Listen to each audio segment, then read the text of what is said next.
الحمد لله رب العالمين والعاقبة للمتقين والصلاة والسلام على أشرف الأنبياء والمرسلين وعلى آله الطيبين الطاهرين وأصحابه الهادين المهديين أما بعد فقد قال الله تبارك وتعالى في الكلام المجيد والفرقان الحميد فأعوذ بالله من الشيطان الرجيم بسم الله الرحمن الرحيم إن الله وملائكته يصلون على النبي يا أيها الذين آمنوا صلوا عليه وسلموا تسليما اللهم صل على سيدنا محمد وعلى آل سيدنا محمد وبارك وسلم صلوا عليه صلاة وسلام عليك يا حبيبي يا رسول الله صلى الله تعالى عليه وسلم ولقد نصركم الله ببدر وأنتم أذلة فاتقوا الله لعلكم تشكرون وقال تعالى في مقام آخر قل أطيعوا الله والرسول فإن تولوا فإن الله لا يحب الكافرين إن الله اصطفى آدم ونوحا وآل إبراهيم وآل عمران على العالمين صدق الله المولانا العظيم۔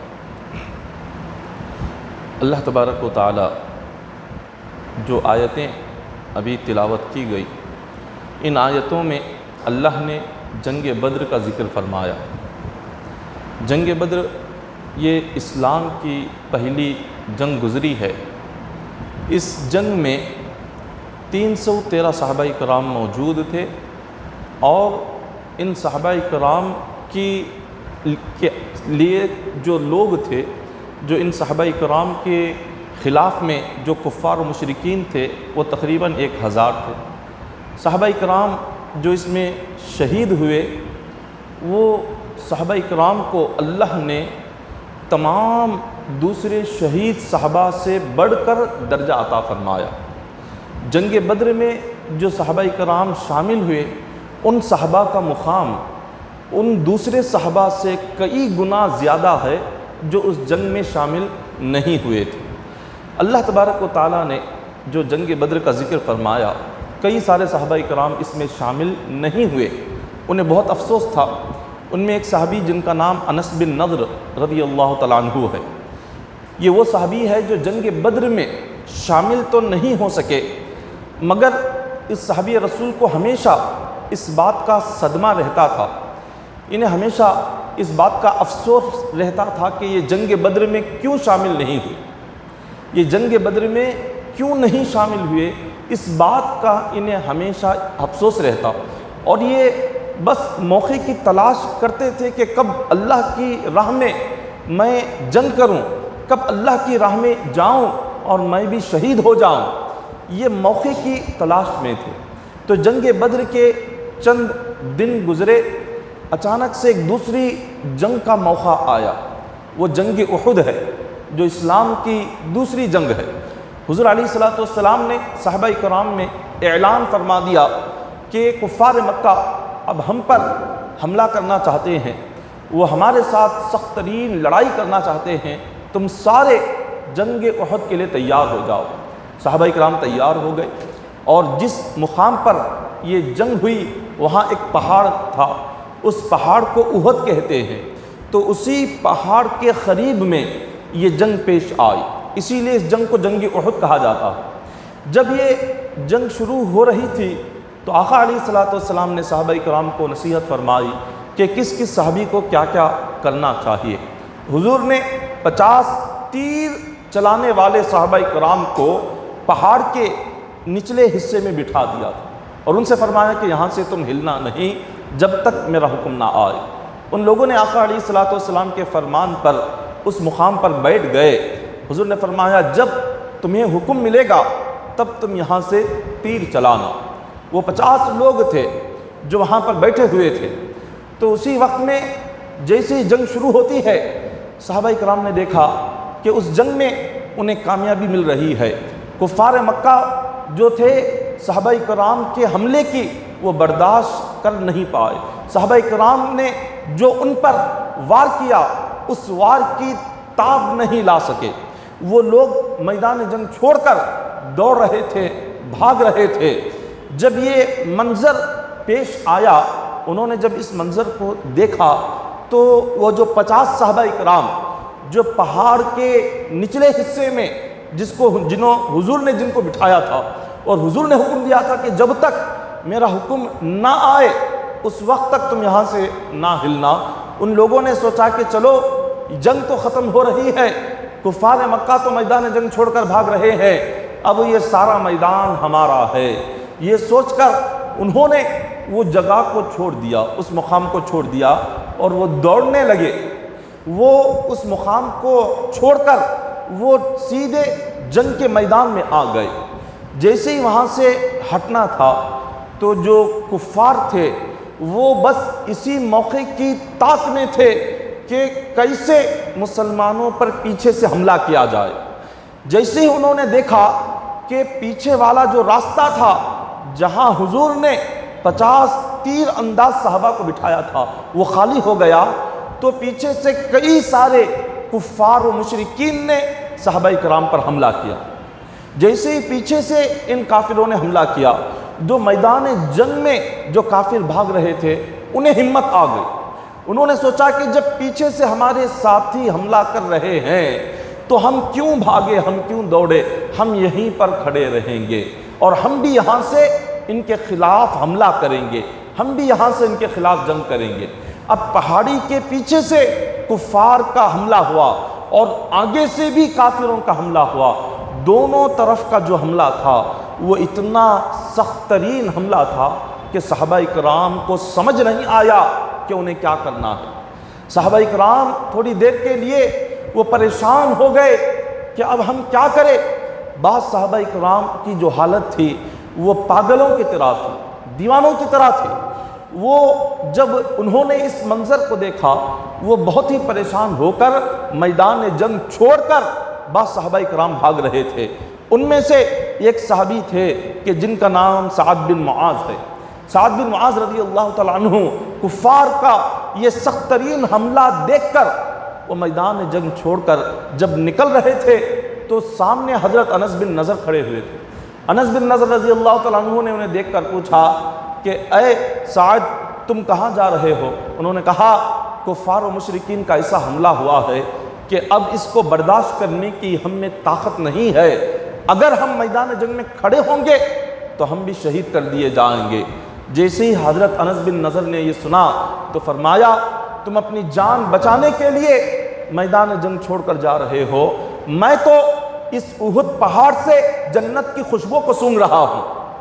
جنت کی خوشبو مجھے یہاں سے آ رہی ہے، مجھے یہ لگ رہا ہے اگر میں میدان جنگ چھوڑ کر جاؤں گا تو جنت سے دور ہو جاؤں گا، اگر میں کافروں کے مجمع سے ہوتا ہوا اندر داخل ہو جاؤں گا تو مجھے جنت نصیب ہو جائے گی۔ انہوں نے اپنی تلوار کو ہوا میں لہرایا اور ہزاروں کفار و مشرکین کے مجمع میں تنہا تلوار لے کر اندر داخل ہو گئے اور کفار مکہ سے ایسی جنگ کی اور ان پر ایسا حملہ کیا، ایسا وار کیا کہ کئی گھنٹے تک کفار مکہ سے جنگ کرتے کرتے کافروں نے اپنی تلواروں سے ان پر ایسے حملے کیے، تیروں سے ایسے حملے کیے، ان کے جسم کو اتنا چھنی کر دیا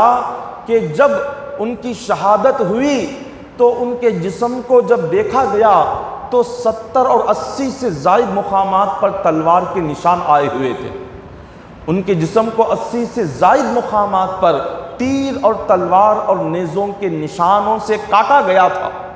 جب تک شہید نہیں ہوئے تب تک میدان جنگ چھوڑ کر واپس نہیں آئے۔ اللہ تبارک و تعالیٰ اور اس کے رسول کے لیے وہ اسی میدان جنگ میں شہید ہو جاتے ہیں۔ جب ان کی شہادت ہوئی ان کے جسم کو پہچانا نہیں جا رہا تھا، چہرے سے لے کر پیر تک سارا جسم اتنا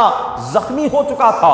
اتنا کاٹ دیا گیا تھا کافروں نے کہ ان کے جسم کو کوئی پہچان ہی نہیں سکا کہ یہ انس بن نضر ہے۔ ان کی بہن نے ان کی انگلیاں، ان کے ناخنوں کو دیکھ کر پہچانا کہ یہ میرا بھائی انس بن نضر ہے۔ ان کے ناخن اور انگلیوں کا حصہ اتنا ہی سلامت تھا، باقی سارا حصہ تلواروں سے کاٹ کر زخمی کر دیا گیا تھا۔ یہ اس صحابی رسول کی، یہ اللہ کی راہ میں جان دینے کا جذبہ تھا۔ یہ اللہ کی راہ میں قربان ہونے کا یہ جذبہ تھا، اور حضور علیہ الصلوۃ والسلام کے دین کی خاطر انہوں نے یہ قربانی پیش فرمائی۔ حضرت خواجہ حسن بصری رضی اللہ تعالیٰ عنہ، آپ کی سیرت میں بیان کیا جاتا ہے کہ حضرت خواجہ حسن بصری رضی اللہ تعالیٰ عنہ کو اللہ تبارک و تعالیٰ نے بے انتہا علم عطا کیا تھا، قرآن کا علم، حدیث کا علم، علم ادب، ایسے کئی سارے علوم کے وہ ماہر تھے۔ انہیں شیخ الاسلام کا لقب بھی دیا گیا، وہ شیخ الاسلام کے نام سے انہیں پکارا جاتا تھا۔ ایک قرآن اور حدیث کے علم میں بہت ہی اعلیٰ درجے پر تھے، اور اس کے سوا آپ کو اللہ نے روحانی علم بھی ایسا عطا فرمایا تھا، معرفت کا علم، روحانی علم، اللہ تبارک و تعالیٰ کی حقیقت کا علم، یہ بھی سمندر کی طرح آپ کے پاس تھا۔ آپ کے زمانے میں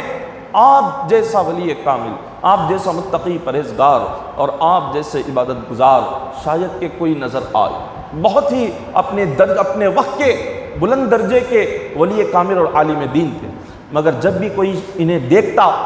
تو ایسے لگتا تھا کہ جیسے یہ بہت زیادہ پریشانی میں ہے۔ جب بھی انہیں کوئی دیکھتا تو ایسے لگتا تھا کہ بہت غم میں ہیں۔ لوگ انہیں دیکھ کر فرماتے کہ اے خواجہ حسن بصری، ہم آپ سے جب بھی ملاقات کرتے ہیں ہمیں ایسے لگتا ہے کہ آپ کے دل پر کوئی بہت بڑا غم ہے، کوئی بہت بڑی تکلیف آپ کو آئی ہوئی ہے۔ آپ ہمیں بتائیں وہ غم کیا ہے، آپ ہمیں بتائیں وہ آپ کی تکلیف کیا ہے، وہ پریشانی کیا ہے، تاکہ ہم اس کو دور کر سکیں۔ تو انہوں نے کہا کہ لوگوں تمہیں کیا بتاؤں، میرا غم یہ ہے کہ جب بھی میں چلتا ہوں مجھے صبح سے شام تک ایک ہی فکر ستاتی ہے، اور وہ فکر یہ ہے قیامت کے دن اللہ تبارک و تعالیٰ میرے حق میں کیا جنت کا فیصلہ کرے گا یا جہنم کا فیصلہ کرے گا۔ قیامت کے دن کیا میں جنتیوں میں سے ہوں گا یا میں جہنمیوں میں سے ہوں گا، مجھے اس بات کا یقین ہی نہیں ہے۔ میں ہمیشہ اسی فکر میں، اسی پریشانی میں رہتا ہوں کہ میرا حساب و کتاب کیسے ہوگا، میرا اللہ کی بارگاہ میں قیامت کے دن میرا کیا حال ہوگا، اور میں کیسے اللہ کو اپنے اعمال کا حساب دے سکوں گا۔ یہ وہ اللہ والے ہیں، یہ وہ بزرگان دین ہیں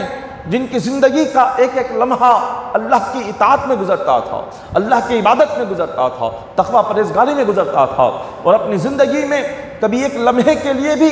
اللہ کی عبادت سے انہوں نے منہ نہیں پھیرا، کبھی جان بوجھ کر ان سے کوئی گناہ نہیں ہوا، ہمیشہ اللہ کی محبت میں اپنی زندگی گزارتے تھے، دین کی خدمت میں اپنی زندگی گزارتے تھے، قرآن اور حدیث پر عمل کرتے ہوئے اپنی زندگی گزارتے تھے، لیکن اس کے باوجود اللہ کا جو خوف تھا وہ اتنا رہتا تھا کہ ہمیشہ غمگین رہتے تھے، آخرت کے خوف سے ہمیشہ رویا کرتے تھے، ہمیشہ آنسو بہایا کرتے تھے، ہمیشہ یہ لوگ جب انہیں دیکھتے کہ یہ ہنستے نہیں تو ان سے فرماتے کہ آپ ہنستے کیوں نہیں ہو، ہم نے کبھی آپ کو ہنستا ہوا نہیں دیکھا۔ خواجہ حسن بصری فرماتے ہیں وہ کوئی بندہ مومن اسی وقت میں ہنستا ہے جب وہ اپنی آخرت کو بھول جاتا ہے۔ جو بندہ اپنی آخرت کو بھول جائے، جو بندہ اپنے رب کو بھول جائے، اسی کو ہنسی آتی ہے، اور جس کے دل میں آخرت کا خوف ہو اور جس کے دل میں اللہ کی یاد ہو، اس کی زبان پر، اس کے چہرے پر کبھی ہنسی نہیں آتی، وہ ہمیشہ اللہ تبارک و تعالیٰ کے اسی خوف میں لگا رہتا ہے کہ قیامت کے دن میرا کیا حال ہوگا۔ وہ فرماتے ہیں کثرت الضحک تمیت القلب، حضور نے فرمایا زیادہ ہنسی دل کو مردہ کر دیتی ہے، بندے کے دل کو مردہ کر دیتی ہے۔ زیادہ ہنسنا، مسکرانا یہ سنت رسول ہے، آقا علیہ الصلوۃ والسلام مسکراتے تھے، مسکرانے میں کوئی حرج نہیں، جب بندہ کھل کھلا کر ہنسے اور اکثر ہمیشہ ہنستا چلا جائے تو اس سے دل مردہ ہو جاتا ہے، اور جب دل مردہ ہوتا ہے تو اللہ کی یاد دل سے ختم ہو جاتی ہے، اللہ کی محبت دل سے چلی جاتی ہے، اللہ کی جو ہمارے دل میں جو چاہت ہوتی ہے وہ چاہت ختم ہو جاتی ہے۔ ایک روایت میں آتا ہے کہ اللہ تبارک و تعالیٰ نے قرآن پاک میں فرمایا امن یجیب المضطر اذا دعاہ ویکشف السوء ویجعلکم خلفاء الارض الہ مع اللہ قلیلا ما تذکرون۔ خدا نے 20ویں پارے میں ارشاد فرمایا کہ کون ہے جو مجبوروں کی دعا کو سنتا ہے۔ جب کوئی بندہ مجبوری کی حالت میں اپنے ٹوٹے ہوئے دل سے اور سچے دل سے پریشان حال ہو کر جب اللہ کو پکارتا ہے تو اللہ فرماتا ہے کہ بندوں میں اس کی دعا ضرور قبول فرماتا ہوں، لیکن بے چین ہو کر دعا مانگنا چاہیے اور مجبور ہو کر دعا مانگنا چاہیے، اس یقین سے مانگنا چاہیے کہ میرا رب مجھے عطا کرے گا۔ تو رب فرماتا ہے کہ بندوں تم جب اپنی بے چینی میں، بے قراری میں اور اپنے ٹوٹے ہوئے دل سے آ کر جب تم دعا مانگتے ہو تو تمہاری دعا فوراً قبول کر لیتا ہو۔ حدیث پاک میں آتا ہے، اس آیت کی تفسیر بیان کرتے ہوئے حضرت انس روایت کرتے ہیں، حضور علیہ الصلوۃ والسلام کے ایک صحابی تھے جن کا نام ابو معلق تھا۔ یہ جو صحابی تھے وہ تجارت کرتے تھے، کاروباری تھے، تجارت کے سلسلے میں ایک مقام سے دوسرے مقام کو جاتے اور کبھی اس مقام سے تجارت کا سامان لے کر اپنے مقام پر مدینہ آتے۔ تو یہ صحابی رسول تجارت کے لیے مال رکھ کر اپنے پاس درہم اور دینار رکھ کر یہ سفر کر رہے تھے۔ راستے میں ایک شخص سے ملاقات ہوئی، وہ شخص بہت بڑا اس وقت کا لٹیرا تھا اور اس لٹیرے نے ان کا راستہ روکا اور یہ ڈر گئے، گھبرا گئے۔ اس نے پوچھا کہ تمہارا جتنا بھی مال تم نے چھپایا ہے سب کچھ میرے حوالے کر دو۔ انہوں نے اپنے سارے درہم، سارے دینار، جو کچھ ان کے پاس تھے سب کچھ اس ڈاکو کے حوالے کر دیے۔ اس لٹیرے نے کہا میں تمہارا مال بھی لوں گا، تمہاری جان بھی لوں گا۔ آپ نے کہا کہ تجھے میرے مال کی ضرورت تھی، میں نے وہ دے دی، میری جان لے کر کیا کرے گا؟ میری جان بخش دے، کیوں مجھے مارنا چاہتا ہے؟ مجھے مار کر تجھے کیا فائدہ ہوگا؟ اس نے کہا کہ نہیں، میں نے یہ ارادہ کر لیا ہے کہ تمہارا قتل کر کے رہوں گا، تمہاری جان لے کر رہوں گا۔ انہوں نے اس صحابی رسول نے اس کو بہت طریقے سے سمجھایا، کوشش کی کہ وہ سمجھ جائے، مگر وہ نہ مانا۔ اس نے ایک ہی ضد پکڑی ہوئی تھی کہ میں تیرا قتل کروں گا۔ تو صحابی رسول نے کہا اگر تم میرا قتل کرنا چاہتے ہو تو کوئی بات نہیں، مگر مجھے 4 رکعت نفل نماز پڑھنے کی اجازت دو، میں 4 رکعت نفل نماز پڑھ لوں اور کچھ تھوڑی سی دعا کر لوں، اس کے بعد تم میرے ساتھ جو چاہے کر لینا۔ اب اس نے سوچا کہ چلو یہ شخص تو دنیا سے رخصت ہونے والا ہی، اس کی آخری خواہش ہے، مرنے والے کی آخری خواہش تو پوری کی جاتی ہے، تو چلو میں اس کی خواہش پوری کر لیتا ہوں۔ تو اس ڈاکو نے کہا کہ تمہیں اجازت ہے کہ تم 4 رکعت نفل نماز ادا کر کے دعا کرو۔ تو وہ صحابی رسول ابو معلق رضی اللہ تعالیٰ عنہ نے اپنے ہاتھ اٹھائے، رکعت باندھی، 4 رکعت مکمل کیے، سلام پھیرا، سلام پھیر کر اللہ کی بارگاہ میں دعا کے لیے ہاتھ اٹھاتے ہیں۔ وہ عرض کرتے ہیں اے اپنے بندوں سے محبت کرنے والے رب، اے عرش کے مالک، اے اللہ تو جو چاہتا ہے کرتا ہے، کوئی تیرے فیصلے کو روک نہیں سکتا، میں مجبور بندہ تجھے تیری عزت کا واسطہ دیتا ہوں اور تجھے تیری سلطنت کا واسطہ دیتا ہوں، تیرے نور کا صدقہ دیتا ہوں کہ تو اس ڈاکو کے شر سے میری حفاظت فرما۔ اے دکھی دلوں کی فریاد سننے والے، اے پریشان حال لوگوں کی مدد کرنے والے، میری بھی مدد فرما، میری بھی فریاد سن لے۔ سچے دل سے انہوں نے رب کی بارگاہ میں 4 رکعت نفل پڑھ کر دعا مانگی۔ وہ فرماتے ہیں یہاں میری دعا ختم ہوئی، دعا ختم ہونا ہی تھا کہ فوراً انہوں نے دیکھا کہ ایک شخص اپنی سواری پر سوار ہے، اس کے ہاتھ میں ایک نیزہ ہے، ایک تلوار اس کے ہاتھ میں ہے۔ اس نے کہا کہ اے اللہ کے بندے بتاؤ تمہاری کیا مدد کروں؟ تو انہوں نے اشارہ کیا یہ شخص جو کھڑا ہوا ہے یہ مجھے قتل کرنا چاہتا ہے، یہ ایک لٹیرا ہے، یہ بدمعاش ہے، وہ جو سواری پر سوار ہو کر آیا ہوا تھا، جو اس جنگل میں ان کی مدد کے لیے تلوار لے کر آیا تھا، جب اس لٹیرے نے اس کو دیکھا تو فوراً ان پر حملہ کیا اور اس شخص نے جواب میں تلوار سے اس پر ایسا وار کیا کہ وہ زمین پر گرا اور وہیں پر اس ڈاکو کا انتقال ہو گیا۔ اب وہاں وہ جو صحابی رسول تھے انہوں نے اس شخص سے پوچھا کہ آپ میری مدد کے لیے اس جنگل میں کہاں سے آ گئے؟ کس نے آپ کو میری مدد کے لیے بھیجا؟ آپ کو پتہ کیسے چلا کہ میں مجبور ہوں، میں تکلیف میں ہوں، میں پریشانی میں ہوں؟ تو وہ کہتا ہے کہ اللہ کے بندے میں کوئی انسان نہیں ہوں، میں ایک فرشتہ ہوں جو تمہاری مدد کے لیے زمین پر آیا ہوا ہوں۔ انہوں نے پوچھا تم میری مدد کے لیے زمین پر آئے؟ تو اس نے کہا کہ ہاں، میں چوتھے آسمان پر تھا، جیسے ہی تم نے اللہ کی بارگاہ میں دعا کی، جیسے ہی تم نے کہا یا مغیث اغثنی، یا مغیث اغثنی، یا مغیث اغثنی، اے فریاد سننے والے میری فریاد سن، اس کا معنی ہے اے سب کی مدد کرنے والے میری بھی مدد فرما۔ جیسے ہی تم نے یہ کہا میں چوتھے آسمان پر تھا، رب نے فرمایا کہ ایک میرا بندہ پریشان حال ہے، فوراً زمین پر جاؤ اور اس کی مدد کرو۔ یہاں تمہاری دعا ختم ہوئی، میں چوتھے آسمان سے تمہاری مدد کے لیے زمین پر آ گیا۔ تو جو کوئی شخص اللہ کی بارگاہ میں سچے دل سے جب وہ 2 رکعت یا 4 رکعت نفل نماز پڑھ کر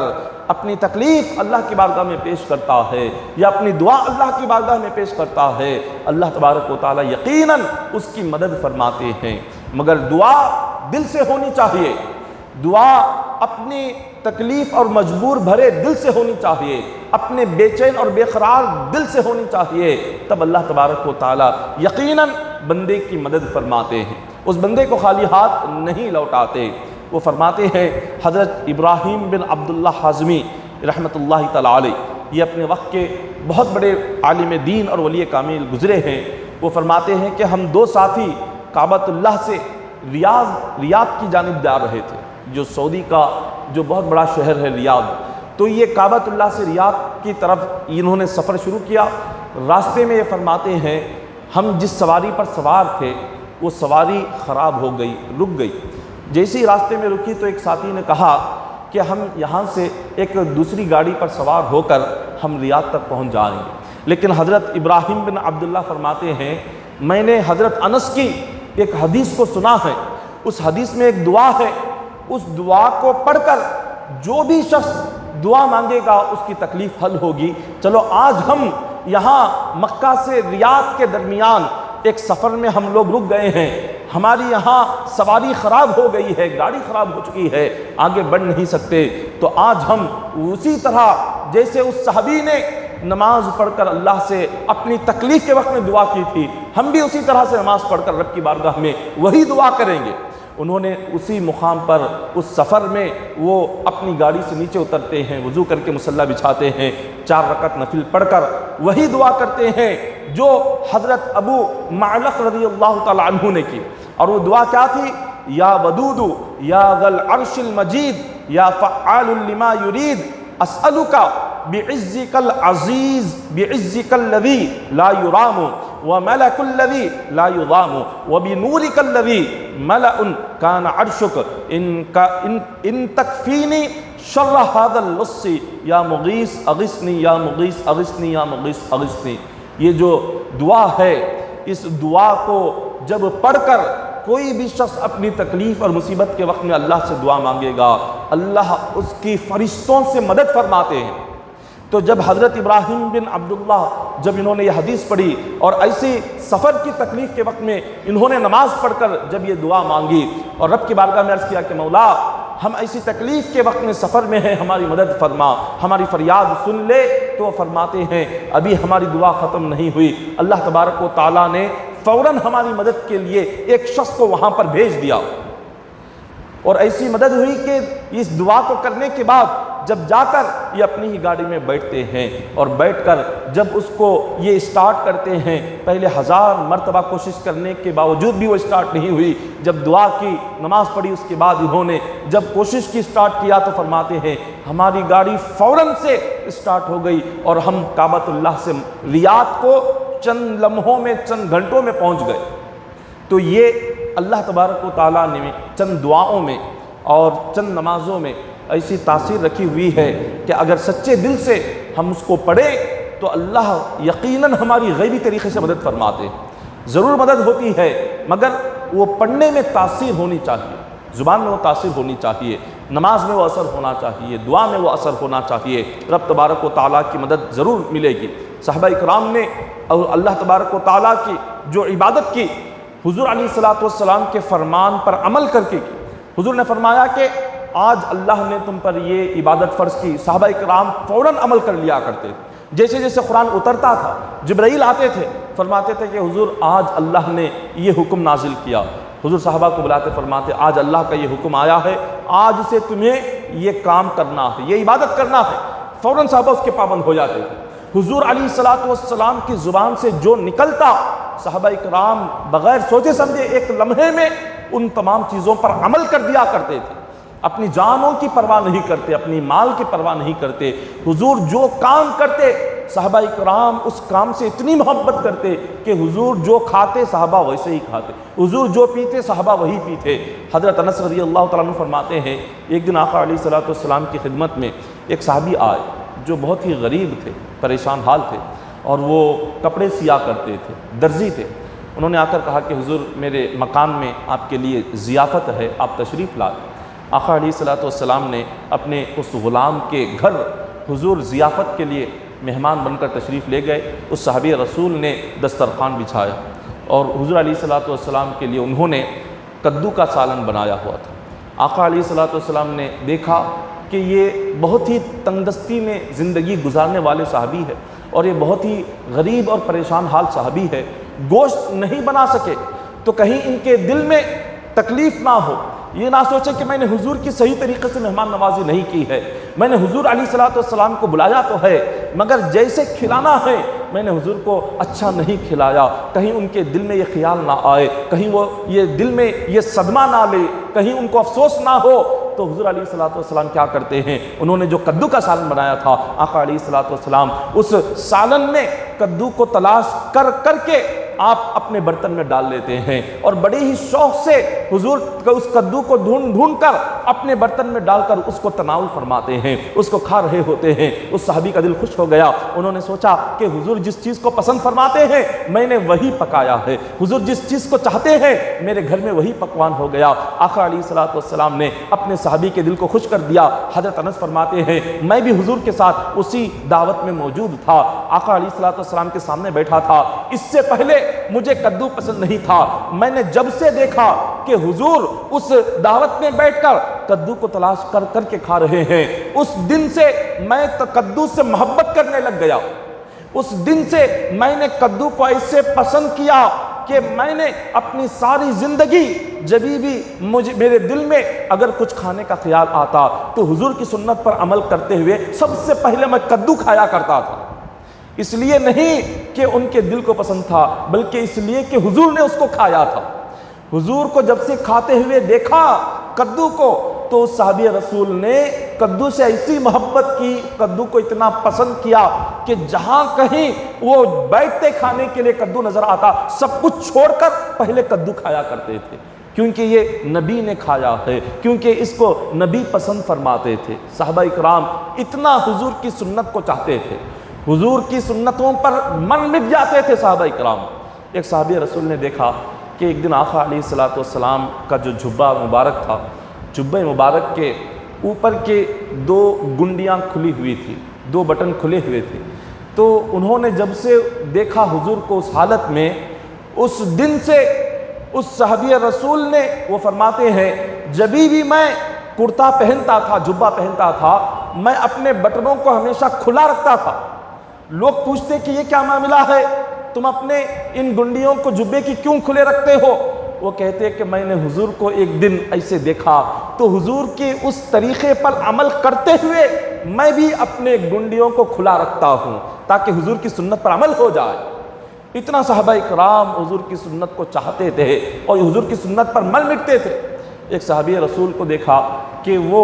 اپنے گھر کے مکان کے دہلیز کے پاس بیٹھ کر گوشت کھا رہے تھے۔ ان سے پوچھا گیا کہ آپ یہاں پر کیوں کھا رہے ہیں؟ انہوں نے کہا کہ لوگوں اس لیے کہ ایک مرتبہ میں نے حضور کو اسی جگہ پر بیٹھ کر گوشت کھاتے ہوئے دیکھا، حضور کی سنت پر عمل کرنے کے لیے میں بھی ویسے ہی کھا رہا ہوں۔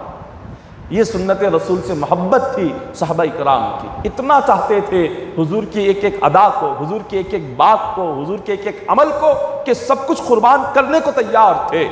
اسی طرح حضرت امام لیث بن سعد رضی اللہ تعالیٰ عنہ تبع تابعین میں سے ہے۔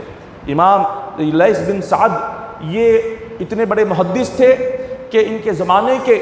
مجید علماء اکرام محدثین ان کے پاس آ کر درس حدیث لیتے تھے، ان کے پاس آ کر حدیث پڑھتے تھے، حدیث پاک کو ان سے سیکھتے تھے۔ اپنے زمانے کے بہت بڑے عالم دین اور اللہ نے بے انتہا علم بھی عطا فرمایا تھا، اللہ نے انہیں تقوی عطا فرمایا تھا، پرہیزگاری عطا فرمائی تھی، اور عبادتوں میں بھی بہت اعلیٰ درجہ رکھتے تھے، علم میں بھی بہت اعلیٰ درجہ رکھتے تھے۔ رب تبارک و تعالیٰ نے دین کے ساتھ ساتھ انہیں دنیاوی مال و دولت بھی عطا فرمائی تھی۔ جو ان کی کھیتیاں تھیں، کھیتیوں میں جو پھل اور جو کھانے پینے کی چیزیں اگتی تھی، جو اناج اگتا تھا، اسی اناج اور اسی کھانے پینے کی چیزوں کا جو ایک سال کی آمدنی ہوتی تھی وہ 50,000 دینار ہوا کرتی تھی۔ دینار سونے کا سکہ ہوتا ہے، تو 50,000 دینار، 50,000 سونے کے سکے ان کی سالانہ آمدنی ہوا کرتی تھی۔ اللہ نے اتنا مال عطا فرمایا۔ اس کے سوا ان کے دوسرے تجارتیں بھی تھیں، دوسرے کاروبار بھی تھے۔ یہ کھانے پینے کی چیزوں کے علاوہ بھی کئی سارے کاروبار اور تجارت کرتے تھے۔ تو ایک سال کی جو حضرت لیث بن سعد کی آمدنی تھی وہ 80,000 دینار تھی اس زمانے میں۔ 80,000 دینار جو بہت بڑی رقم ہوتی ہے، یعنی 80,000 سونے کے سکے، 80,000 سونے کے سکے جو ہوتے ہیں اتنی ان کی آمدنی ایک سال کی تھی۔ امام لیث بن سعد رضی اللہ تعالیٰ عنہ، یہ کون ہے؟ تبع تابعین میں سے آتے ہیں، یعنی پہلے حضور علیہ الصلوۃ کا جو زمانہ گزرا، حضور کے زمانے کے بعد صحابہ کرام کا زمانہ، صحابہ کے بعد تابعین، ان کے بعد تبع تابعین۔ جنہوں نے حضور کو دیکھا انہیں صحابی کہتے ہیں، جنہوں نے حضور کو تو نہیں صحابی کو دیکھا وہ تابعی ہوتے ہیں، اور جنہوں نے صحابی کو نہیں صحابی کے بعد والے تابعین کو دیکھا انہیں تبع تابعین کہتے ہیں۔ تو لیث بن سعد تبع تابعین میں سے آتے ہیں۔ تو ان کی مبارک زندگی میں یہ فرماتے ہیں کہ ایک سال میں 80,000 سونے کے سکے اس کے یہ مالک تھے، مگر ان پر ساری زندگی 1 روپیہ بھی زکوٰۃ واجب نہیں ہوئی۔ یہ فرماتے ہیں مجھ پر 1 روپیہ زکوٰۃ واجب نہیں۔ پوچھا گیا کیوں؟ تو فرماتے ہیں زکوٰۃ اس پر واجب ہوتی ہے جو اپنے مال کو جمائے، اور 1 سال گزرنا شرط ہے۔ مال پر 1 سال جب گزرے گا تب زکوٰۃ واجب ہوگی، اور جس شخص کے پاس مال آتا ہو اور چلا جاتا ہو، رکتا نہیں جس کے پاس، تو وہ اس کے پاس چاہے جتنی بھی آمدنی کیوں نہ ہو، جتنا مال کیوں نہ ہو، اگر سال اس پر نہیں گزرا تو اس پر زکوٰۃ واجب نہیں ہوتی۔ یہ شریعت کا مسئلہ ہے۔ حضرت لیث بن سعد فرماتے ہیں کہ سال میں مجھے 80,000 سونے کے سکے اس کی آمدنی میرے پاس آتی ہے، لیکن میں اس کو اپنے پاس 1 سال نہیں بلکہ چند دنوں میں غریبوں مسکینوں کو بلاتا ہوں اور وہ سب کچھ خرچ کر دیتا ہوں، اپنے لیے کچھ نہیں جمع کرتا۔ جب کچھ جمع ہی نہیں کیا تو زکوٰۃ کہاں سے واجب ہوگی؟ جو کچھ آتا ہے یا تو یتیموں پر خرچ ہوتا ہے، یا تو مسکینوں پر خرچ ہوتا ہے، یا تو بھوکوں پر خرچ ہوتا ہے، یا تو بیواؤں پر خرچ ہوتا ہے، یا تو ضرورت مندوں پر خرچ ہوتا ہے، لیکن اپنے پاس کوئی چیز جمع کر یہ نہیں رکھتے تھے۔ یہ اولیاء کا طریقہ ہے، اولیاء کی عادت ہے، وہ آنے والے کل کے بارے میں نہیں سوچتے، وہ آنے والی زندگی کے بارے میں نہیں سوچتے، وہ یہ سوچتے ہیں کہ جب آنے والا کل آئے گا تو اس کے ساتھ اللہ روزی بھی بھیجے گا، جب آنے والا دن آئے گا تو وہ روزی کو لے کر آئے گا، رزق کو لے کر آئے گا، اب اس کے تعلق سے ہمیں کیوں فکر کرنا؟ یہ صحابہ کرام کی اور اللہ والوں کی سوچ یہ ہوتی ہے، اللہ کے نیک بندوں کی سوچ یہ ہوتی ہے۔ تو وہ اپنے لیے کچھ جمع نہیں کرتے تھے۔ اس زمانے میں حضرت امام مالک رضی اللہ تعالیٰ عنہ بہت بڑے یہ عالم دین گزرے ہیں۔ امام مالک کو یہ 100 دینار ہر سال بھیجا کرتے تھے، ہر سال 100 دینار ان کے پاس بھیجتے تھے۔ اور جو کوئی ایک خاتون ان کے پاس آئی، حضرت لیث بن سعد کے پاس ایک خاتون آئی، آ کر اس نے ان کے سامنے ایک چھوٹا سا پیالہ دیا، آدھا کلو کا وہ پیالہ تھا۔ کہا کہ میرا شوہر بیمار ہے، میں نے سنا آپ کے پاس شہد ہے، یہ میں آدھا کلو کا چھوٹا سا پیالہ لے کر آئی ہوں، اس میں تھوڑا سا شہد ڈال کر مجھے دے دیجیے۔ اس نے آ کر اتنا ہی سوال کیا تو آپ نے اپنے خادم کو بلایا اور خادم کو بلا کر کہا کہ اس خاتون کو 60 کلو شہد دے دیا کرو، 60 کلو شہد دے دو۔ خادم نے کہا کہ وہ تو بس آدھا کلو شہد اسی سے بھی کم مانگ رہی ہے اور آپ کہہ رہے ہیں 60 کلو دو۔ تو بڑا پیارا جواب دیتے ہیں، وہ کہتے ہیں وہ خاتون اپنی ضرورت کے مطابق ہم سے مانگ رہی ہے، اس کو جتنی ضرورت ہے وہ اتنا مانگ رہی ہے، اور ہم اس کو اتنا دیں گے جتنا اللہ نے ہمیں دینے کی طاقت عطا فرمائی ہے۔ وہ اپنی طاقت کے لحاظ سے مانگ رہی ہے، اور ہم اپنی طاقت کے لحاظ سے اس کو عطا کریں گے، اس کی مدد کریں گے۔ تو جو کوئی 1 روپیہ مانگنے کے لیے آتا، حضرت لیث بن سعد اس کو 1000 روپیہ اس کے لیے خیرات میں دے دیا کرتے تھے، صدقے میں دے دیا کرتے تھے، کیونکہ اللہ والے اور بزرگان دین کی عادت کریمہ تھی کہ وہ خیرات اور صدقہ یہ ان کی زندگی کا ایک حصہ ہوتا تھا۔ خیرات اور صدقہ کے بغیر ان کا دن نہیں گزرتا تھا۔ آقا علیہ السلام کی زندگی کو لے لیں، حضور علیہ السلام کے پاس جب صحابہ کرام کوئی بھی تحفہ لا کر دیتے، آقا علیہ السلام اس تحفے کو اپنے پاس رکھتے، اور جو بھی ضرورت مند آتا فوراً اس کو اٹھا کر دے دیا کرتے تھے۔ کسی بھی چیز کو حضور نے اپنے پاس کئی دنوں تک، مہینوں تک جمع کر نہیں رکھا۔ ایک شخص آئے، انہوں نے دیکھا کہ 2 پہاڑوں کے درمیان بہت ساری بکریاں چل رہی ہے۔ حضور کو ایک صحابی رسول نے آ کر چند بکریاں تحفے میں دے دی، اور وہ بکریاں بڑھتے بڑھتے اتنی ہوئی کہ 2 پہاڑوں کے درمیان کا جتنا حصہ ہوتا ہے اتنے حصے کو ان بکریوں نے بھر دیا تھا، اتنی زیادہ بکریاں تھیں۔ تو اس نے آ کر حضور سے کہا کہ حضور آپ میری کچھ مدد کریے، آپ مجھے کچھ دیجئے۔ تو حضور نے فرمایا ان 2 پہاڑوں کے درمیان جتنی بکریاں ہیں وہ سب کچھ لے کر اپنے ساتھ چلے جاؤ۔ وہ کافر تھا، ابھی اسلام نہیں لائے تھے وہ شخص۔ تو انہوں نے جب حضور کی اس سخاوت کو دیکھا، حضور کی جب اس خیرات کرنے کو دیکھا، وہ اپنے قبیلے میں گئے، اور قبیلے میں جا کر کہا کہ لوگوں، میں ایک ایسے شخص کے پاس سے آ رہا ہوں جو تمہیں اسلام کی جو دعوت دیتے ہیں ان کی دعوت بالکل حق ہے، ان کی بات کو فوراً مانو اور کلمہ پڑھ کے تم مسلمان بن جاؤ، کیونکہ جو سچا ہوتا ہے، اللہ کا جو سچا نبی ہے وہی خیرات کر سکتا ہے، اور اتنی خیرات، اتنا صدقہ کہ جو آنے والے کل کے بارے میں سوچے ہی نہیں، اور جو ضرورت مند آئے سب کچھ اس کو دے دے، یہ صرف اللہ کے سچے نبی اور اس کے نیک بندے ہی کر سکتے ہیں۔ تو یقیناً تم ان کا کلمہ پڑھو، اپنے ان بتوں کو توڑو، اور وہ جس کی عبادت کہتے ہیں تم اس کی عبادت کر لو، تم ہدایت کو پا لو گے، تم سیدھے راستے کو پا لو گے۔ یہ کافر تھا، حضور کی خیرات کرنے کی عادت کو دیکھ کر کلمہ پڑھ کے مسلمان بن گئے۔ اسی طرح کئی سارے مقامات پر حضرت لیث بن سعد رضی اللہ تعالیٰ عنہ جب تجارت کرتے تھے تو ان کے پاس کئی سارے لوگ آ کر پھل خریدتے تھے، پھلوں کی تجارت کرتے تھے۔ تو ایک تاجروں کا ایک قافلہ آیا، کئی سارے تاجر جمع ہو کر قافلے کی شکل میں ان کے پاس آئے اور کہا کہ ہم آپ سے پھل خریدنا چاہتے ہیں۔ انہوں نے پوچھا کون سے پھل چاہیے، انہیں جو پھل چاہیے تھا انہوں نے سب کے نام دے دیے۔ تو حضرت لیث بن سعد رضی اللہ تعالیٰ عنہ نے وہ سارے پھل نکلوائے اور ان تمام تاجروں کو بلایا، کہا کہ یہ سارے پھل ہیں اور ان پھلوں کی قیمت اتنی۔ جب ان تاجروں نے قیمت کو سنا تو قیمت سننے کے بعد ان کو ایسے لگا کہ یہ بہت مہنگی ہے۔ وہ اس کو مہنگا سمجھ کر انہوں نے کہا کہ ہم نے تو سوچا تھا اس کی قیمت کافی کم ہوگی، لیکن آپ جو قیمت کہہ رہے ہیں اتنی زیادہ قیمت میں اگر ہم اس کو خریدیں گے تو ہمیں کچھ منافع نہیں ہوگا، جب ہم لے جا کر بیچیں گے تو اتنا منافع نہیں آئے گا، تو اس وجہ سے ہم چاہتے ہیں کہ یہ پھل آپ ہی رکھ لے، ہم ان پھلوں کو نہیں خریدیں گے۔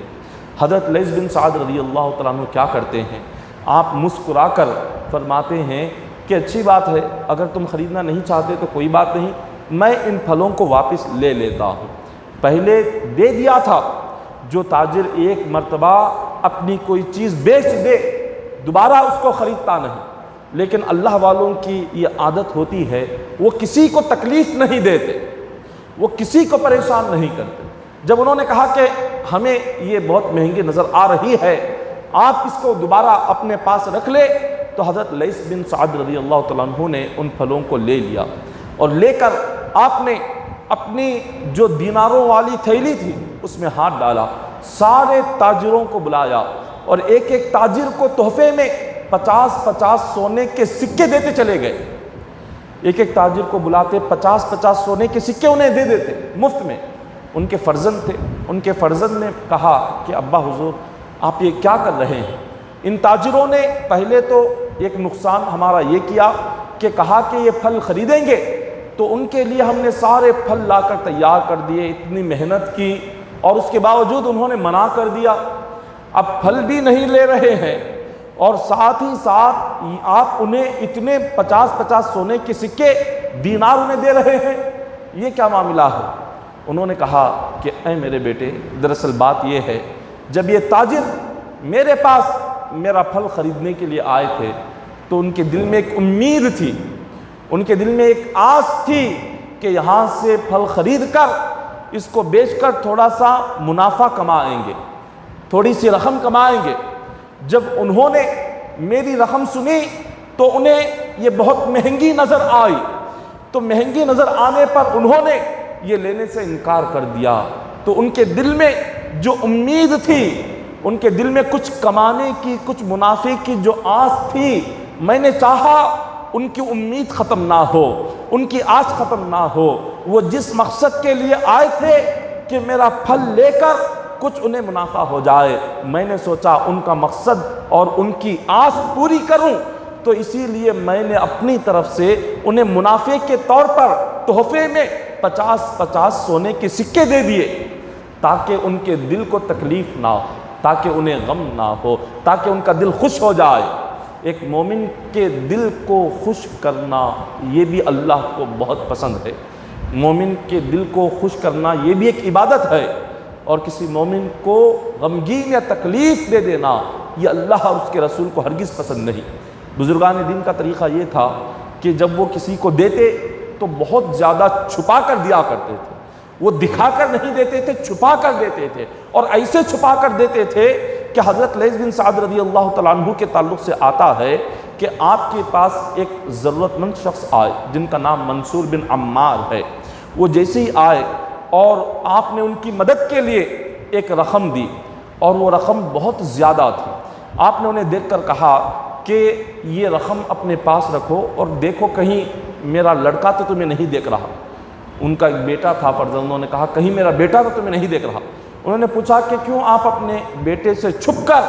یہ صدقہ یا خیرات کر رہے ہیں؟ یہ تو نیک کام ہے، آپ اپنی اولاد کے سامنے کرے، اتنا چھپ کر کیوں کر رہے ہو؟ تو انہوں نے کہا دراصل بات یہ ہے، اگر میں تمہیں اپنی اولاد کے سامنے کچھ دوں گا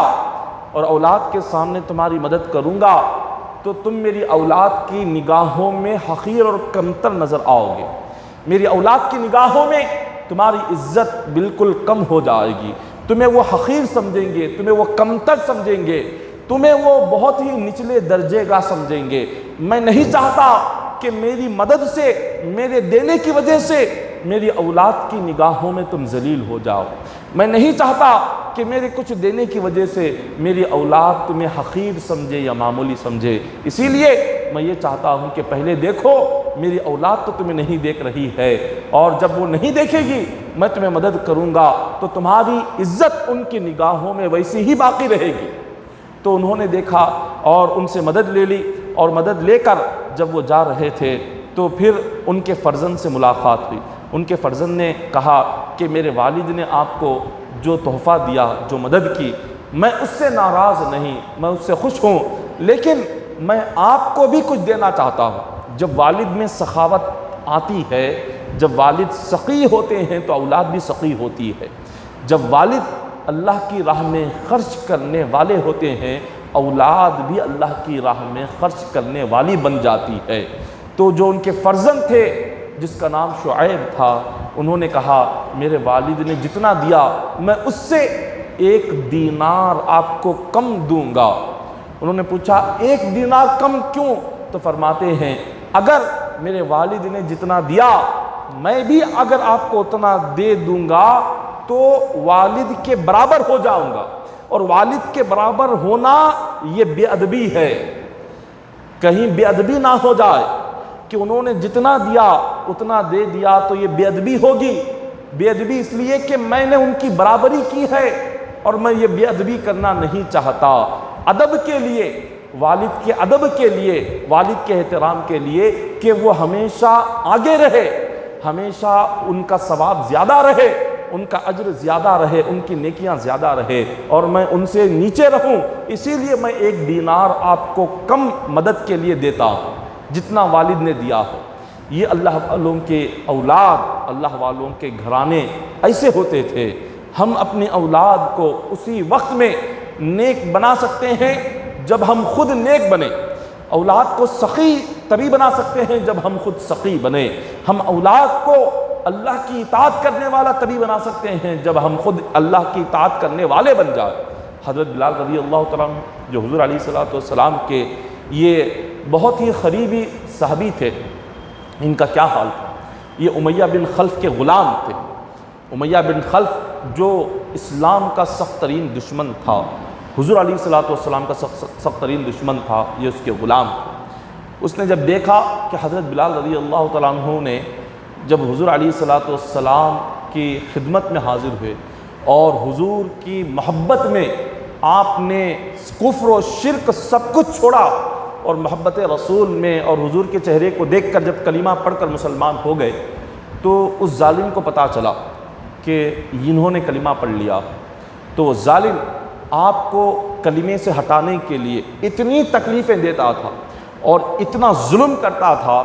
کہ اگر وہ تکلیفیں، وہ ظلم کسی پہاڑ پر بھی کیا جائے تو پہاڑ بھی اس کو برداشت نہ کر سکے، اتنا پر ظلم ہوتا تھا۔ جب صبح ہوتی تو صبح کے وقت میں وہ ظالم آپ کو جو مکہ مکرمہ کے جو بچے ہوتے نوجوان آوارہ،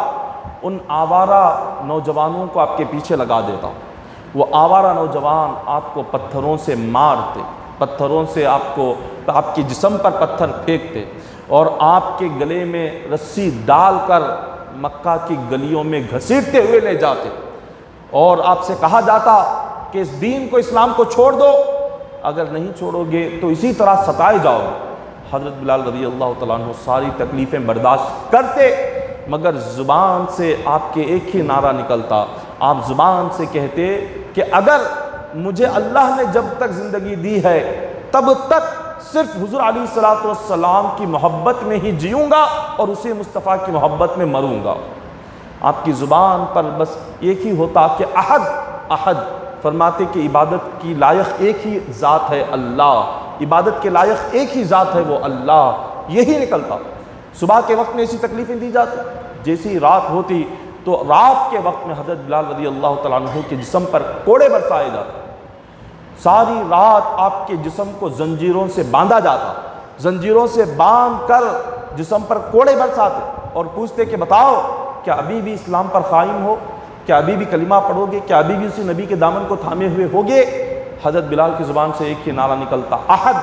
احد احد، فرماتے کہ عبادت اگر کسی کی ہے تو صرف اسی ایک خدا کی ہے، اسی ایک خدا کو میں مانتا ہوں اور اس کے ایک ہی نبی کو میں مانتا ہوں، اس ایک خدا کے نبی کو چھوڑ کر اور کسی کو نہیں مانتا۔ رات ایسے گزر جاتی، جیسی صبح ہوتی تو ظالم کیا کرتے، ریگستان کی تپتی ہوئی دوپہر کی جو ریت ہوتی تھی اس ریت پر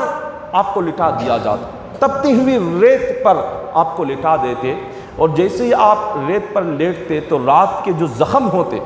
رات میں جو کوڑے مار کر جسم کو جو زخم دیے جاتے، اس تپتی ہوئی ریگستان کی گرم ریت پر لیٹنے سے ان زخموں سے خون بہنے لگتا، وہ زخم اور زیادہ تیز ہو جاتے، ان زخموں کی تکلیف اور زیادہ حد سے آگے بڑھ جاتی، آپ چیختے، چلاتے، روتے، گڑ گڑاتے، مگر کوئی آپ کی مدد کرنے والا نہیں ہوتا، اور آپ کے سینے پر گرم پتھروں کی سلیں لا کر رکھ دی جاتی اور کہا جاتا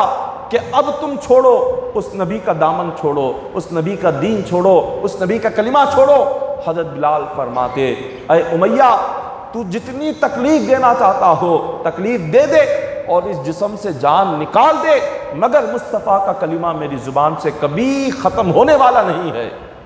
اس کلمے کو اور دامن رسول کو کبھی چھوڑنے والا نہیں ہوں۔ وہ آپ کو تکلیف دیتے دیتے تھک جاتے، مارتے مارتے تھک جاتے، مگر آپ کی زبان سے بس حضور کا کلمہ ہی جاری رہتا۔ حضرت ابوبکر صدیق رضی اللہ تعالیٰ عنہ نے دیکھا آپ کو، اس امیہ بن خلف ظالم سے، وہ غلام تھے، اس زمانے میں غلاموں کا دور تھا، تو کسی غلام کو اگر آزاد کرنا ہو تو اس کا جو مالک ہوتا، مالک جتنی رقم کہتا اتنی رقم دے کر آزاد کرنا ہوتا۔ یہ ابو بکر صدیق رضی اللہ تعالیٰ عنہ مالدار تھے، تو آپ نے جب دیکھا کہ ان کے اسلام لانے پر ظالم اتنا تکلیف دے رہے ہیں، آپ نے حضرت بلال رضی اللہ تعالیٰ عنہ کو خرید کر انہیں کہا کہ یہ لوگ تکلیف دے رہے تھے، میں نے خرید لیا ہے، آج سے تم آزاد ہو، تم جو چاہو کرو۔ وہ کہنے لگے میں اس کافر کی قید سے تو آزاد ہو چکا ہوں، اور میں اب نبی کی محبت کا قیدی بن گیا، نبی کا عاشق بن گیا، اب حضور کا در چھوڑ کر کہیں نہیں جاؤں گا۔ آقا علیہ الصلوۃ والسلام کی خدمت میں آئے، حضور نے انہیں اپنا مؤذن خاص بنایا، جہاں سفر میں جاتے اپنے ساتھ لے جاتے، نماز کا وقت ہوتا حضرت بلال سے فرماتے کہ اذان دو، اگر حضور مسجد نبوی میں ہوتے، مکان میں ہوتے، تو حضرت بلال سے فرماتے کہ بلال اذان دو۔ ساری زندگی آقا علیہ الصلوۃ والسلام نے انہیں اپنے قریب رکھا، اور انہی کی اذان سن کر حضور خوش ہوا کرتے تھے۔ جب آقا علیہ الصلوۃ والسلام دنیا سے ظاہری طور پر جب پردہ فرما گئے، جو مصلی کا مقام تھا، مصلی کا مقام جہاں حضور کھڑے ہو کر نماز پڑھاتے تھے، حضرت بلال رضی اللہ تعالیٰ عنہ کو وہ مصلی خالی دیکھ کر انہیں برداشت نہیں ہوا۔ جس مصلی پر ہمیشہ حضور کو دیکھتے تھے، اس مصلی پر جب حضور کو اذان دینے کے بعد نہیں دیکھا تو ان کا دل تڑپ گیا، اور انہوں نے سوچا اب میں یہاں حضور کے بغیر جی نہیں سکتا، حضور کی یاد مجھے اگر یہاں رہوں گا تو ہمیشہ تڑپاتی رہے گی، تو اسی لیے آپ مدینہ منورہ چھوڑ کر آپ جہاد میں مصروف ہو گئے۔ سوچا کہ جتنی زندگی بچی ہے دین کے لیے ہے، جہاد کرتا جاؤں گا، کفار و مشرکین سے لڑتا جاؤں گا، اور کسی جہاد میں اللہ کے لیے شہید ہو کر دنیا سے رخصت ہو جاؤں گا۔ اب حضور کے بغیر جی کر کیا کرنا ہے، اب حضور کے بغیر دنیا میں رہ کر کیا کروں۔ اتنا حضور سے محبت تھی کہ حضور کے پردہ فرمانے کے بعد مدینہ چھوڑ دیے اور سیدھے جہاد میں چلے گئے۔ کفار مشرکین سے کئی جہاد کرتے کرتے ایک رات آرام کر رہے تھے، وہ آرام جیسے ہی آپ نے آنکھیں بند کی، خواب میں حضور علیہ الصلوۃ والسلام کی زیارت نصیب ہوئی۔ آقا علیہ الصلوۃ والسلام نے فرمایا کہ اے بلال، یہ کیسی محبت ہے کہ تم ہم سے دور چلے گئے، اتنے مہینے ہو گئے تم مدینہ نہیں آئے،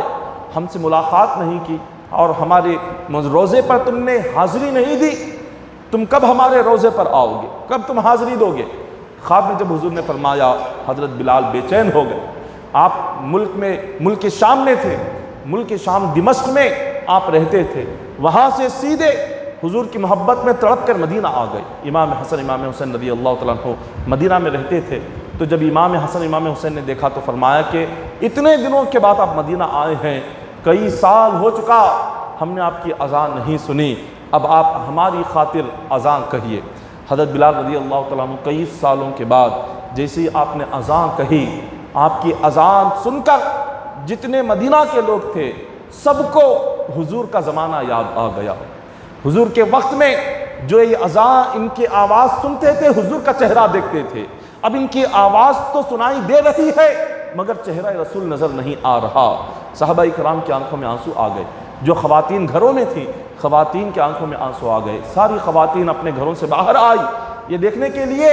کہ یہ آواز جو حضور کے وقت آتی تھی اب یہ کہاں سے آ رہی ہے، کیا بلال دوبارہ آ گئے؟ یہ دیکھنے کے لیے خواتین گھروں سے باہر آ گئی۔ حضرت بلال رضی اللہ تعالیٰ عنہ نے اذان تو کہی مگر اس کے بعد امام حسن امام حسین سے اجازت مانگی، کہا کہ حضور اگر یہاں رہوں گا تو محبت رسول میں تڑپ جاؤں گا، بے چین ہو جاؤں گا، سکون میرے دل کو نہیں ملے گا، لہٰذا اجازت دیجئے میں یہاں سے تھوڑی دوری پر رہنا چاہتا ہوں۔ میں مدینہ منورہ سے تھوڑی دوری پر ملک شام سیریا میں دمشق ایک شہر ہے، دمشق میں جانا چاہتا ہوں، مجھے اجازت دیجئے۔ اگر یہاں رہوں گا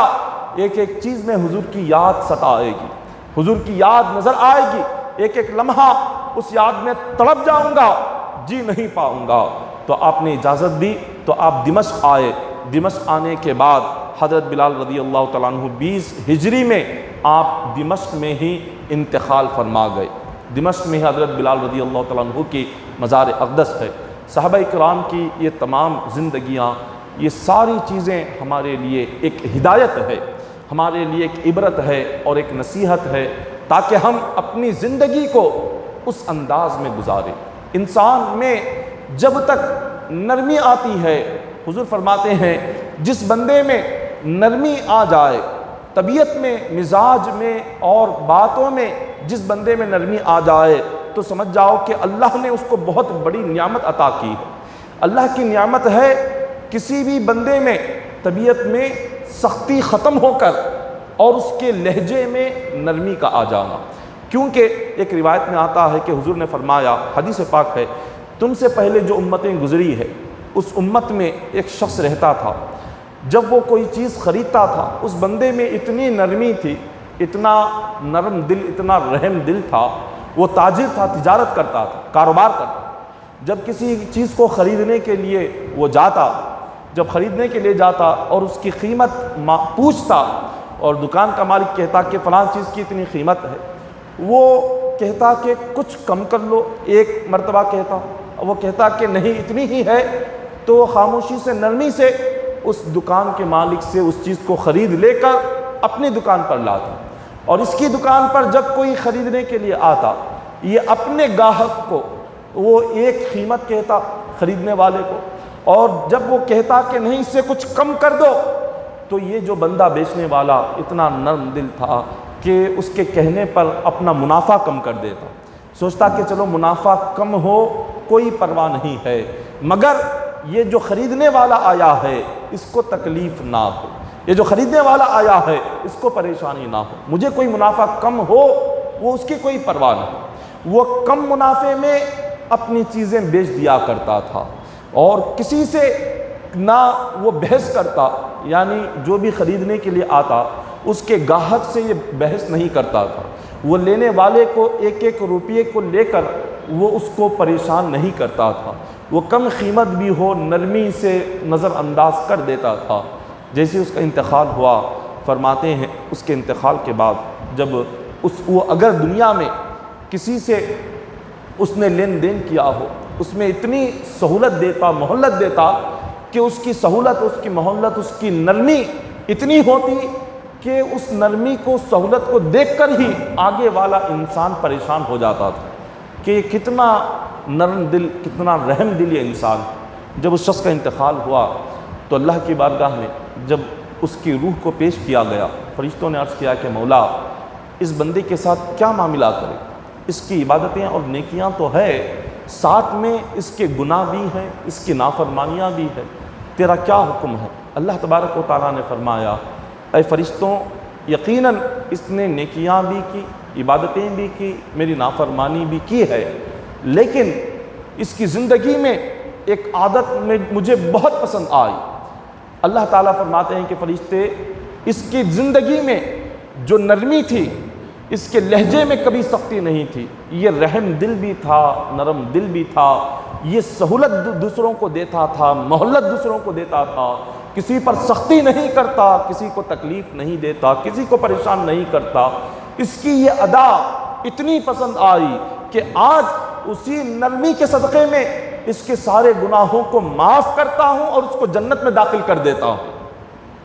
یہ اللہ تبارک و تعالیٰ کو بڑی پسند ہے نرمی۔ خدا اس کے صدقے میں کئی نعمتیں بندے کو عطا کرتا ہے، کئی رحمتیں عطا کرتا ہے، کئی برکتیں اللہ کی نصیب ہوتی ہے۔ تو لہٰذا قرآن اور حدیث پر عمل کرنے کی کوشش کرے اور اپنی زندگیوں میں نرمی لائے اور قرآن پر عمل کرنے کا شوق اور جذبہ لائے۔ محترم سامعین کرام، یہ ماہ شعبان کا آخری اتوار ہے، اب چند دنوں میں ماہ رمضان کا چاند نظر آنے والا ہے، تو ماہ رمضان میں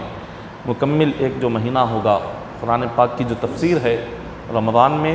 روکی جائے گی، اور ماہ رمضان کے بعد جو سلسلہ بعد مغرب کا ہے، یہی سلسلہ ماہ رمضان کے بعد جاری رہے گا۔ لیکن رمضان المبارک کے مکمل مہینے میں جو صبح میں درس حدیث ہوگی، بخاری کا درس ہوگا فجر کے بعد مکمل، اور بعد عصر کے ماہ رمضان میں قرآن پاک کی تفسیر ہوگی، یعنی تراویح میں جتنا پڑھتے ہیں ہم، تراویح میں ہر دن ایک پارہ یا 1.5 پارہ، 1.25 پارہ، جتنا بھی تراویح میں ہم پڑھتے ہیں اس کی تفسیر ہم رمضان المبارک میں عصر سے لے کر مغرب تک آدھا گھنٹہ ہم اس کی تفسیر بیان کریں گے۔ تو آدھا گھنٹہ عصر کے بعد ہر دن ماہ رمضان میں قرآن کی تفسیر ہوگی، فجر کے بعد درس حدیث ہوگا، اور نماز تراویح میں جو تراویح کی تسبیح پڑھی جاتی ہے، تو تراویح کی جو تسبیح ہے وہ اصل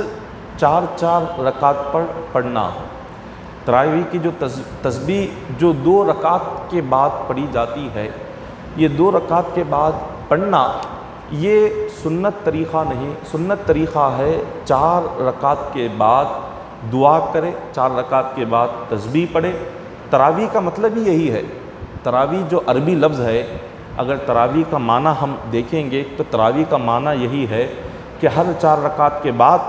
بیٹھ کر تسبیح پڑھے، دعا کریں، ذکر کریں، یہ اس کا مطلب ہے۔ تو تراویح میں 4 رکعت کے بعد تسبیح پڑھنا بہتر ہے، اور 2 رکعت کے بعد تسبیح نہ پڑھنا یہ بہت بہتر ہے۔ 4 رکعت پر تسبیح پڑھے، یہ ہے۔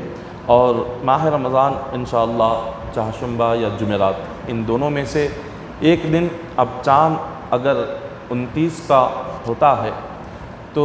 چہارشنبے کو یہ پہلا روزہ ہوگا، اگر چاند 30 کا ہو گیا تو جمعرات کے دن شاید پہلا روزہ ہونے والا ہے۔ اب چاند جیسے نظر آئے تو اس کے بعد ہم فجر کی نماز کا اعلان کریں گے۔ فجر کا جو وقت ہے وہ وقت تقریباً 5:06 کو فجر کی نماز کا وقت شروع ہوتا ہے، اور سحری کا جو وقت ہے، سحری کا وقت یہ 4:40 پر ختم ہو جاتا ہے۔ 4:40 سے پہلے سحری ختم کر دینا ہے۔ تو سحری کا وقت ختم ہونے کے بعد 10-15 منٹ گزرنے کے بعد فجر کا وقت شروع ہوتا ہے۔ تو 5:06 کو فجر کا وقت شروع ہوگا۔ اب اس کے بعد چاند نظر آنے کے بعد پہلی تراویح ہوگی۔ پہلی تراویح کے بعد جو فجر کا وقت اب جو چل رہا ہے، یعنی 5:30 کو اذان 6 کو جماعت ہوگی۔ پہلے روزے کی فجر میں ہم جو فجر کا وقت ہے وہ کس وقت میں مکمل 30 دن فجر کی نماز ہوگی، وہ پہلے روزے کی صبح میں انشاءاللہ اس کا اعلان کیا جائے گا۔ تو لہٰذا ماہ رمضان المبارک بالکل قریب ہے، تو ابھی سے ہم تمام کو رمضان کی نمازوں کی، روزوں کی تیاری شروع کرنی چاہیے۔ دعا ہے کہ اللہ تبارک و تعالی ہم تمام کو ماہ رمضان المبارک میں مکمل روزے رکھنے کی توفیق عطا فرمائے۔ اللہ تبارک و تعالی ماہ رمضان کے صدقے میں ہم تمام کے صغیرہ کبیرہ گناہوں کو معاف فرمائے، اور ہم تمام کو اللہ تعالی رمضان میں مکمل طریقے سے ہر دن عبادت میں گزارنے کی توفیق عطا فرمائے، ہر رات تہجد پڑھنے کی توفیق عطا فرمائے، ماہ رمضان کا ایک ایک لمحہ عبادت میں، اطاعت میں اور دین کے لیے محنت کرتے ہوئے گزارنے کی توفیق عطا فرمائے۔ الہ العالمین، اے مالک و مولا باری تعالی، ہم تمام کو مولا قرآن پاک ماہ رمضان میں کثرت سے پڑھنے کی توفیق عطا فرما۔ مولا ہمیں مکمل روزے رکھنے کی توفیق عطا فرما۔ الہ العالمین، ماہ رمضان کے دنوں میں اور راتوں میں قرآن پاک کی تلاوت پڑھتے رہنے کی توفیق عطا فرما۔ الہ العالمین، ماہ رمضان کے صدقے میں ہم تمام کے صغیرہ کبیرہ گناہوں کو معاف فرما، ہم تمام کی مغفرت و بخشش فرما۔ الہ العالمین، ہم تمام کے لیے آخرت کا سفر آسان فرما دے، قبر کا سفر آسان فرما دے، پل صراط کا سفر آسان فرما دے۔ الہ العالمین، ہم تمام کی زبان پر ہمیشہ کلمہ طیبہ جاری فرما۔ الہ العالمین، ہم تمام کو زمینی آسمانی آفات اور بلیات سے محفوظ فرما۔ باری تعالی ہمیں فقر و فاقہ، تنگدستی، محتاجی، مفلسی، مجبوری اور بے بسی سے محفوظ فرما۔ باری تعالی ہمیں مخلوق سے بے نیازی عطا فرما، دنیا و مال سے بے نیازی عطا فرما۔ الہ العالمین، تیری ذات پر کامل یقین رکھنے کی توفیق عطا فرما، تیری ذات پر کامل توکل کرنے کی توفیق عطا فرما۔ الہ العالمین، ہماری رزق میں خیر و برکت عطا فرما، ہماری روزی میں کشادگی عطا فرما۔ الہ العالمین، حاسدین کے حسد سے محفوظ فرما، شریروں کی شرارت سے محفوظ فرما، فتنے بازوں کی فتنے بازی سے محفوظ فرما، دنیا کے مکر و فریب سے، دھوکے سے مولا ہم تمام کی حفاظت فرما۔ ان اللہ و ملائکتہ یصلون علی النبی یا ایھا الذین آمنوا صلوا علیہ وسلموا تسلیما۔ اللہم صلی علی سیدنا محمد وعلی آل سیدنا محمد وبارک وسلم صلوا علیہ صلاة وسلام عليك يا حبيبي يا رسول الله صلى الله تعالى عليه وسلم. حسبنا الله حسبنا الله حسبنا الله نعم الوكيل نعم المولى ونعم النصير. سبحان ربك رب العزة عما يصفون وسلام على المرسلين والحمد لله رب العالمين.